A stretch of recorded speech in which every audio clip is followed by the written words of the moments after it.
হত্যাকাণ্ডের ১৯ বছর পর মামলার রায়ে ভাই সহ এক আইনজীবীর যাবজ্জীবন কারাদণ্ড হয়েছে। 10 বছরের দণ্ড হয়েছে আরেকজনের। আর মামলা থেকে অব্যাহতি দেওয়া হয়েছে ৩৮ জনকে।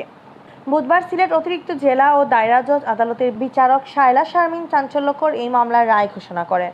রায়ে সুনামগঞ্জ জেলার আইনজীবী সমিতির সদস্য ও দিরাই উপজেলার টঙ্গর গ্রামের মৃত মদরিস আলীর ছেলে নুরুল ইসলামকে যাবজ্জীবন ও ৪০,০০০ টাকা জরিমানা, অনাদায়ে আরও ২ বছরের দণ্ডাদেশ দেওয়া হয়।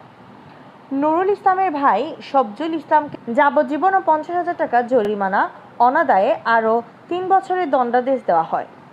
অপর দণ্ডপ্রাপ্ত আসামি একই গ্রামের মৃত আব্দুর রহিমের ছেলে মইনুল হককে ১০ বছরের সাজা এবং ১০,০০০ টাকা জরিমানা, অনাদায়ে আরও ৬ মাসের দণ্ড দেন বিচারক।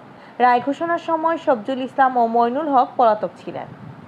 আদালত সূত্র জানায় ২০০৩ সালের ১৭ই ডিসেম্বর প্রতিপক্ষের গুলিতে নিহত হন দিরাই উপজেলার টঙ্গর গ্রামের জামিন খানের ছেলে আব্দুল আলীম। এ ঘটনায় নিহতের ভাই আজমল খান বাদী হয়ে পরদিন হত্যা মামলা দায়ের করেন।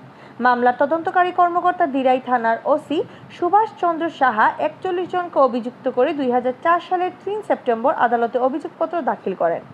অভিযোগপত্রের বিরুদ্ধে আসামিপক্ষ অভিযোগ তুললে মামলাটি সিআইডিকে তদন্তের নির্দেশ দেন আদালত। পরবর্তীতে সিআইডি তদন্ত শেষে ৪১ জনকে অভিযুক্ত করে ২০০৯ সালের ২৭ জানুয়ারি আদালতে সম্পূরক চার্জশিট দাখিল করে। বারবার তারিখ ধার্যের পরেও চার্জ গঠন না হওয়ায় বাদীপক্ষের রিটের প্রেক্ষিতে ২০১২ সালে মামলাটি সুনামগঞ্জ থেকে সিলেট জেলা ও দায়রা জজ আদালতে স্থানান্তর করা হয়।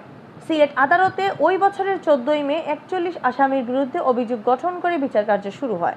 মামলার দীর্ঘ শুনানি ও সাক্ষ্য গ্রহণ শেষে গতকাল বুধবার রায় ঘোষণা করা হয়।